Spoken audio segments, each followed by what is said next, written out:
Hey everyone, Cruising with JT here, and today I'm honored to be sitting with the one and only Corinne Steele, cruise director of the Sun Princess. Hey, now, story with Corinne is I actually met her for the first time on the Royal Princess in August of 2023. And when I first met her, and it's the way she cruise directs is phenomenal. Her energy, her passion, she's funny. She brings the energy, right? So, and I was able to be fortunate to stay connected with her on Instagram. And then from Royal Princess, then you went on Sky Princess. And then I came here for our inaugural sailing. I was in the shipyard in Italy in January, and she's basically been my baby all year long. Yeah. So she is the inaugural Sun Princess cruise director, and let me tell you, now how long are you going to be on the Sun Princess? So I will be here now through to November 23rd. Okay. So I got back in July. I took a little vacation through in June, so I'll be back, and then I will pass over the reins for the holiday season to cruise director Cole, who's taking over. Nice. And then after the holiday, you'll go. Well, I don't know yet. TBD. It's a surprise. TBD, yeah. Who knows? Keep us on our toes. I think they'd like them to come back, and I'd like to come back. Yeah, I think the Sun Princess deserve you. And then, I was telling Brianna and them, I booked the Star Princess to Alaska in 2026, so maybe I'll see you. I mean, never say never. In the world of cruising, anything happens. Yeah, exactly. So now I'm just gonna ask Corinne a couple questions to get to learn more about her and her background, and how she got to where she is today. I get a very successful cruise director, and I'm super excited to ask her a few questions, and let's go and get this fun started.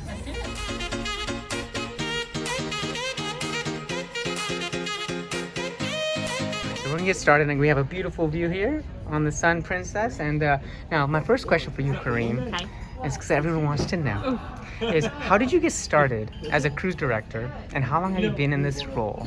Well, interesting. My journey was a little bit strange because I'd never been on a cruise until I started to work on a cruise. My background was theatre in the UK, dance and performing arts. My background is musical theatre. And then I ended up working on a small British cruise line, another cruise line, dare I say it. I did a couple of contracts there, doing a few of their shows. And then I saw the cruise director and I was like, hey, I think I could do that. But the cruise line didn't travel very far around the world. We just did the Mediterranean. So I saw Princess, Alaska, Hawaii, Australia, sent my application in, and I was very lucky that I got a role as assistant cruise director. My first contract came through, I was ready. I joined in Liverpool to sail the British Isles. So I was gutted because I was like, I thought I was going to sail somewhere amazing, but it blew me away. I got to discover my home country and find Princess Cruises. I joined the team, and it was at a time of change. It was when Medallion class was just coming in. I did the rollout. I opened the Sky Princess as an assistant cruise director. I opened the Discovery Princess as an assistant cruise director. Then became a cruise director on the Grand, which is our oldest ship, and then the Royal, which is where we met, the Sky, and then about a year ago I found out that I was going to come here. I mean, right place, right time, magic, synergy. I love what I do. So 5 years with the company now, and I can't believe how quickly I got to tick off this amazing career-defining moment, really. Yeah, and I think this is a testament to you and your work and how you approach being cruise director. But I think a lot of us, when I talk to folks about Corinne, oh, Corinne, she's amazing. Her energy, we love her. Everyone I've talked to has raving reviews. We're talking like 10 out of 5 stars.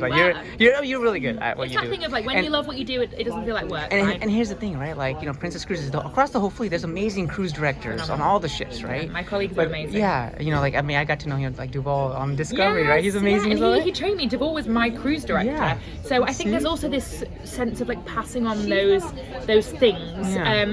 I have people on my team now that I hope one day will become cruise directors, and they might say, well, Corinne gave me that opportunity. Yeah. So it's amazing that when you got the opportunity, hey, would you like to be, the Sun Princess? Hey. And I said yes, but I said it with bated breath because you never know what challenges around the corner, right? Taking not just a new ship, but a new class of ship.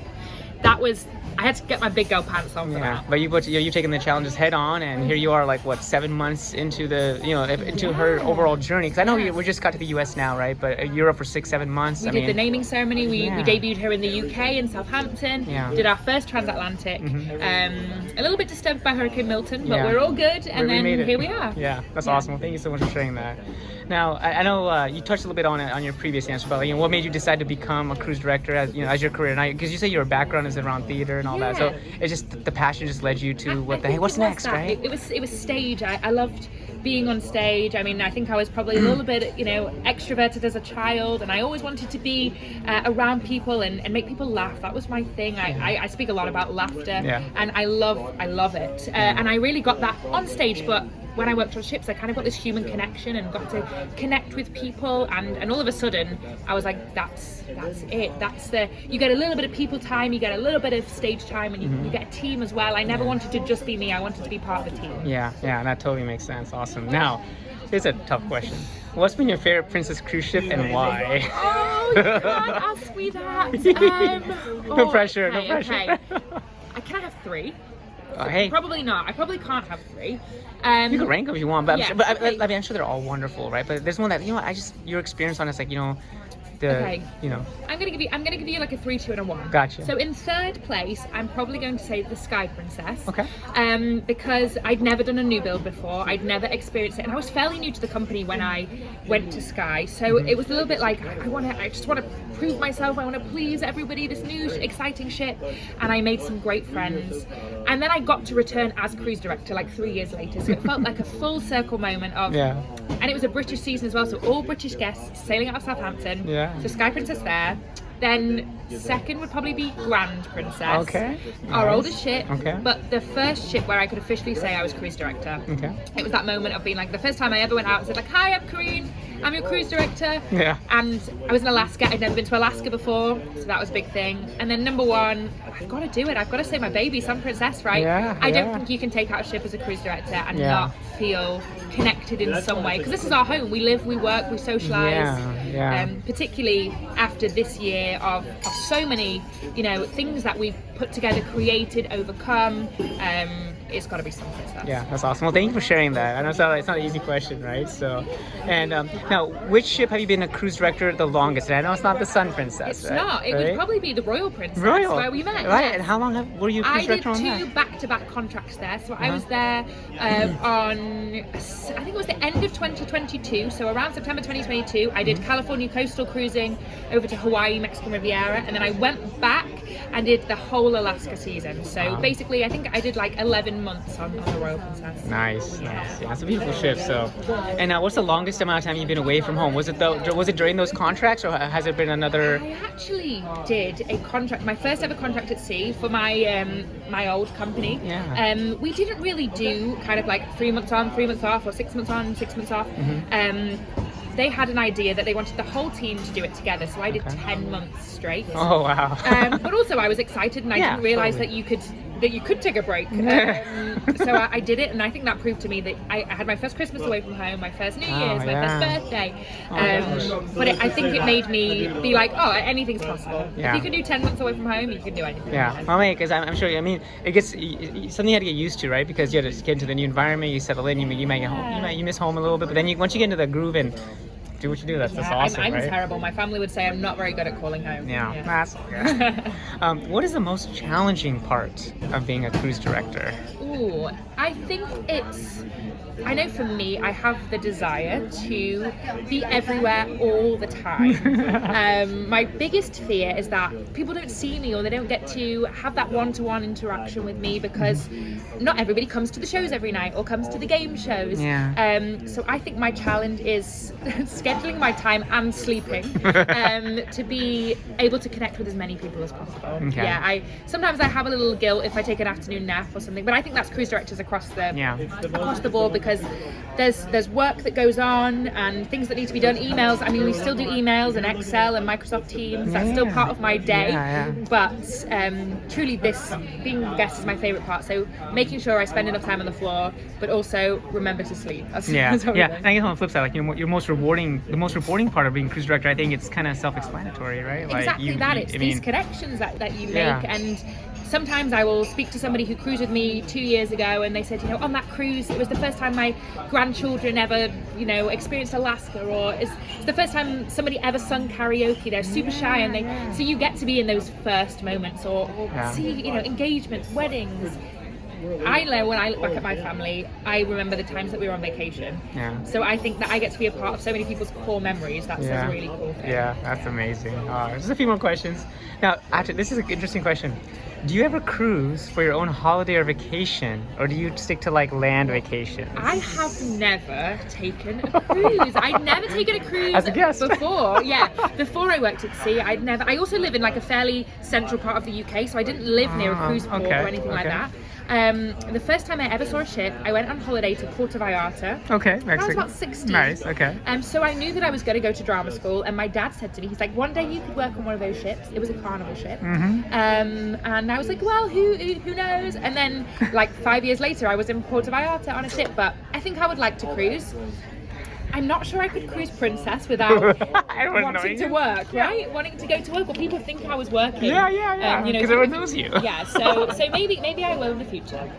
Awesome. Now, what advice would you give aspiring cruise directors as they begin their journey, right? Like, I mean, like, for example, there's assistant cruise directors, but like before that, like, do they start as entertainment staff? Like, what's the career path look like? Yeah, I think you can kind of come from two different directions. You can come from like a theatre background where you train, you do dance and you do theatre and you go to drama school and then you kind of find this route. Or there's just people who are people, right? I think there's so many people up there who personality is everything in this job. Totally. And I meet so many great people and they just maybe don't have the confidence to go on a microphone. They could talk to 100 different people, but not talk to, you know, like someone on a microphone, one person on a microphone. So I would definitely say get out, go to clubs, go to, you know, organise events with your family and friends. Just get out and talk, because the more you talk, the more confident you become. And then that first time you hold a microphone, you're not scared anymore. Okay, cool. Now, last question, the 10th question. This is probably one of my favorite questions. When did you coin the phrase, a day without laughter is a day wasted? Ah, okay. Now, not many people know this, but it's not originally my phrase. I can't Well, I think it is. I love it. It was originally said by Charlie Chaplin. Oh, what? Yeah, it's a Charlie Chaplin phrase. And I said earlier on, I love to laugh, and it's my favourite thing. If people ask me what's my favourite form of entertainment, comedy. I love, you know, absorbing comedy in all different forms. And I heard it once and I thought, you know what, a day without laughter truly is a day wasted. And one thing I can guarantee on a cruise ship, in my role, in my department, but beyond that, in our crew areas, if you ever go down to the crew mess or to the crew bar, people are laughing all the time because you are around 1,600 people that you work with and another 4,000 people that you're sailing with. So even in the darkest times, you know, life goes on when you're at sea. You miss out on family occasions and things like that, but there's always laughter to be found. And I just like to remind everybody of that, because we shouldn't be taking this life too seriously. No, I appreciate that. And again, that phrase that you said, I always think of, like, when I think about Korean, like, oh, a day without laughter is a day wasted. And again, I watched all your wake shows on Royal Princess. I'm watching your wake shows right now and I love it. I mean, just the energy is there. But again, I just want to thank you so much again, guys, for everyone watching this.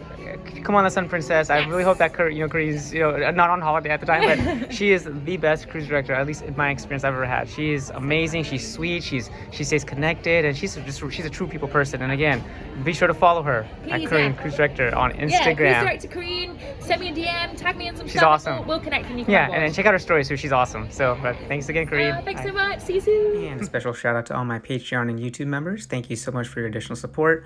If you'd like to become a Patreon or YouTube member, I'll include the links in the description below. It's basically a behind-the-scenes view of cruising with JT and special access to various benefits and perks and inside information into my upcoming videos. So if you do decide to join, I truly appreciate your support.